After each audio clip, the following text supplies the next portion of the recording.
Hey friends, this is Dr. Medha, a nutritionist, a wellness consultant, and your friend welcomes you to this episode of my YouTube channel. Today we will discuss something about nutrition. There are two types of nutrients. Are you aware about it? Some are fat soluble vitamins, some are water soluble vitamins. Fat soluble vitamins are vitamin A, D, E, and K, and water soluble vitamins are B complex and C. So, today we will talk first about omega 3 fatty acids, which are fat soluble vitamins. Okay, they are absorbed in a better way in our body in the presence of fats. Now, omega 3 means what? Omega 3 is eicosapentaenoic acid, means EPA, docohexaonic acid means DHA, and alpha linoleic acid means ALA, which is found in plant oils, flax, soybean, canola, etc. So EPA DHA ratio has to be really good.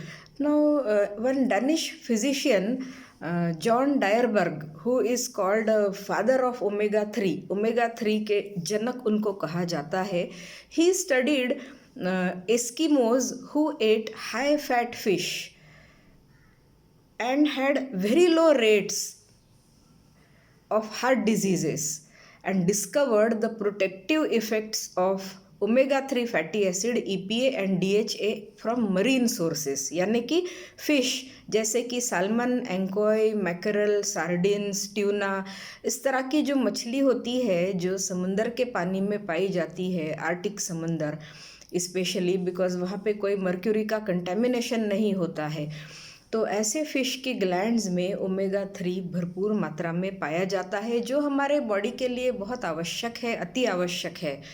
और उससे क्या होता है कि blood pressure कम करने में help हो सकती है, कुछ ट्राइग्लिसराइड्स को कम करने में मदद मिल सकती है, आर्टरीज के अंदर जो प्लैक फॉर्मेशन होता है उसके ऊपर ये बहुत अच्छे से काम करती है। फिर जो एबनॉर्मल हार्ट रिदम होता है किसी किसी में, तो उसके ऊपर भी ये बहुत अच्छा काम करती है। दूसरा कि हार्ट अटैक के और स्ट्रोक के चांसेस को ये कम कर सकती है, और कुछ हार्ट डिजीज़ेस या मेमोरी या कॉग्निटिव फंक्शन से रिलेटेड कुछ डिसऑर्डर्स किसी में है तो उसको भी बहुत अच्छे से ओमेगा 3 टैकल कर सकता है।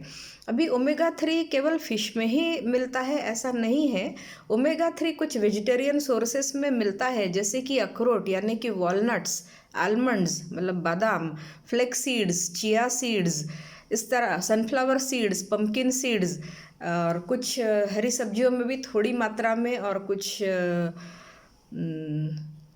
बीन्स में भी थोड़े कम अमाउंट में ये अवेलेबल होता है। पर वेजिटेरियन सोर्सेस से जो ओमेगा 3 आपको मिलता है उसकी बायो अवेलेबिलिटी कम होती है, इसलिए ओमेगा 3 नॉन वेजिटेरियन सोर्सेस से या एनिमल ओरिजिन से और स्पेशली स्पीकिंग मरीन फिशेस से पाया जाए तो वो बहुत अच्छा माना जाता है।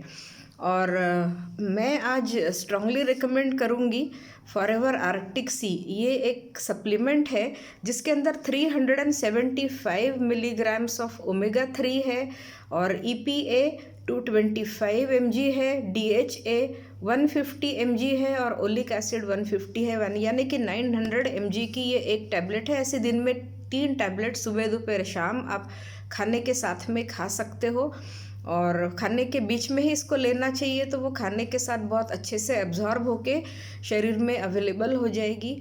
और this is really very good compare to vegetarian sources. Vegetarian sources में तो हम इस तरह के कुछ लड्डूज़ वगैरह ड्राई फ्रूट से बनाते हैं, या फिर हम ऐसे ही बादाम अखरोट खाते रहते हैं, पर जैसा कि मैंने कहा वहाँ पर भी आप प्राइस पे कर रहे हो, यहाँ पर भी आप प्राइस पे कर रहे हो, तो क्यों ना वैल्यू फॉर मनी मिले। That is the thing I wanted to discuss here mainly.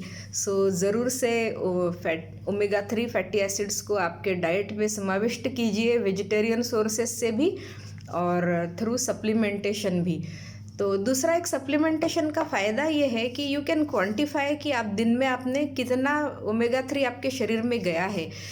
Recommended dietary allowances कहता है कि 200 से 500 mg तक मिनिमम ओमेगा 3 आपके शरीर में जाना चाहिए डे टू डे बेसिस पे। तो मान लीजिए आपने ये एक लड्डू खा भी लिया, तो यू हैव नो क्लू कि हमने कितना खाया है।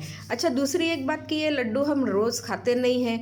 गर्मी के दिनों में हम कभी कभी आलमंड्स और अखरोट नहीं भी खाते हैं, तो फिर इसेंशियल फैटी एसिड्स हम डेफिशिएंसी हमें हो सकती है। और यदि हमारे अंदर आर्टरीज़ के अंदर कुछ प्लैक फॉर्मेशन है और कुछ थोड़ा सा ब्लॉकेजेस है, तो फिर प्रॉब्लम दिक्कत आ सकती है हमें। तो prevention is always better than cure. Start using Forever Arctic Sea. And मेरे चैनल को सब्सक्राइब करना ना भूलिए। इस तरह के टिप्स आपको रेगुलर बेसिस पे देती जाऊंगी। शेयर, सब्सक्राइब, लाइक दोस्तों के साथ कीजिए और जानकारी लीजिए, जानकारी शेयर कीजिए। और अधिक जानकारी कुछ लेके आपके साथ आऊँगी, पेश होंगी नेक्स्ट टाइम। तब तक के लिए बाय, टेक केयर।